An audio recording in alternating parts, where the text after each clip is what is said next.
नमस्कार, मैं doctor Sheetal, resident medical officer Felix hospital.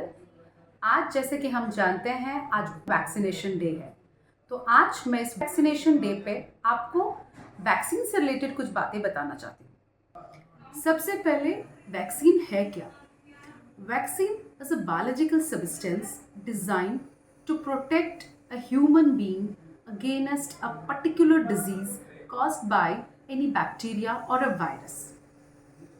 अब इसे एक सरल भाषा में अगर मैं आपको समझाऊं तो ये वैक्सीन है क्या और ये कैसे बनाई जाती है। अब आम भाषा में ये वैक्सीन जो है ये एक इंजेक्टेबल है। छोटा सा इंजेक्शन लगाया जाता है। वैक्सीन में मरे हुए बैक्टीरिया, कुछ प्रोटोन और वायरस होते हैं जिन्हें बॉडी में डाला जाता है। इसके बाद बॉडी को लगता है कि असल विरोधी आ गया है तो वो एंटीबॉडी बना लेते हैं। फिर जब भी असल बैक्टीरिया आते हैं तो एंटीबॉडी आपकी बॉडी में पहले से ही मौजूद होते हैं। जब छोटे बच्चों को टीका लगाया जाता है तब उसे हल्का बुखार आता है। इसका मतलब हुआ टीका अपना काम कर रहा है और एंटीबॉडी बना रहा है। वैक्सीन का काम होता है लोगों को बीमारी होने से बचाए। ये बीमारी होने के बाद की दवा या इलाज नहीं है। अब हम बात करते हैं वैक्सीन के क्या फायदे होते हैं।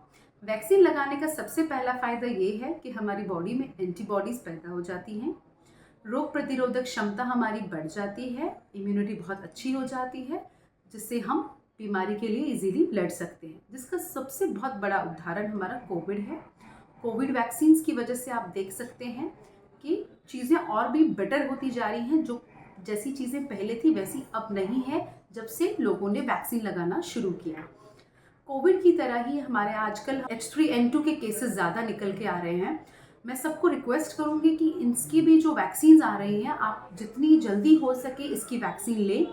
जिस तरीके से हमने कोविड को रोका उसी तरीके से हम कोशिश करेंगे कि H3N2 की वैक्सीन की वजह से हम कॉम्प्लिकेशंस को कम कर पाएँ H3N2 के। डॉक्टर्स भी यही सलाह दे रहे हैं आजकल कि सबसे पहले आप वैक्सीन का जितना हो सके उतना यूज़ करें। स्पेशली वो लोग जो लोग कोमॉर्बिडिटी के साथ हैं, जैसे diabetic patients, hypertensive patients, kidney transplant या कोई किडनी डिजीज़ है, इन लोगों को स्पेशली कुछ वैक्सीन्स जो हैं हमारे फिजिशियंस, जो भी नेफ्रोलॉजिस्ट, जो भी जिसके पास भी जाता है उनको वो वैक्सीन्स ज़रूर गाइड करते होंगे, ज़रूर प्रिस्क्राइब करते होंगे। प्लीज़ वो वैक्सीन ज़रूर लगवाएं।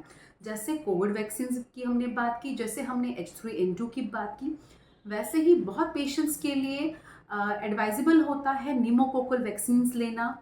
इस एज ग्रुप में 50, 60, 70 जो डायबिटिक हैं या नॉन डायबिटिक भी हैं, नॉर्मल पेशेंट्स को भी लेना चाहिए। नॉर्मल ह्यूमन बींग्स जो भी अगर किसी को डायबिटीज़ नहीं भी है उनको भी लेना चाहिए। बस सिर्फ मैं ये बात कर रही हूँ कि उन पेशेंट्स को ज़्यादा लेना चाहिए जिनको इसके अलावा कोई और कॉमॉर्बिडिटीज़ है, जैसे डायबिटिक, हाइपरटेंशन या किडनी डिजीजेस। इसके अलावा वैक्सीनेशंस तो नॉर्मली हमारे बच्चों को हम देते ही हैं। स्पेशली जो माएँ अपने बच्चों को वैक्सीनेशन लगवाती हैं वो प्लीज़ ध्यान रखें, वैक्सीनेशन कार्ड आपको दिया जाता है। वैक्सीनेशन कार्ड के तहत डॉक्टर नेक्स्ट वैक्सीनेशन डेट जो लिखते हैं उसको सही टाइम पे उसी दिन वो वैक्सीनेशन लगवाएं, वैक्सीनेशन में डिले ना करें। इसके अलावा आजकल क्योंकि लेडीज़ में भी हम देख रहे हैं सर्वाइकल कैंसर के केसेस बहुत ज़्यादा बढ़ रहे हैं। सर्वाइकल कैंसर मतलब बच्चेदानी के मुंह का कैंसर जिसे हम कहते हैं, उसके लिए भी पहले समय में उनके लिए कोई भी वैक्सीन्स नहीं थी। अब क्योंकि उनकी भी वैक्सीन्स आ गई हैं तो जिनकी भी बच्चियां हैं जो 9 to 14 ईयर्स की एज ग्रुप में वैक्सीन का टाइम है, प्लीज़ उनको वैक्सीनेट कीजिए, HPV वैक्सीन्स दें। इसके बाद जिनका वो रह गया है या किसी वजह से नहीं ले पाए हैं या तब वैक्सीन नहीं थी, जो अभी 30s में है या 40s में है, वो भी ये वैक्सीन ले सकती हैं। सो प्लीज़ जितनी भी सारी वैक्सीन्स हैं उनका उपयोग करें। Thank you so much. नमस्कार।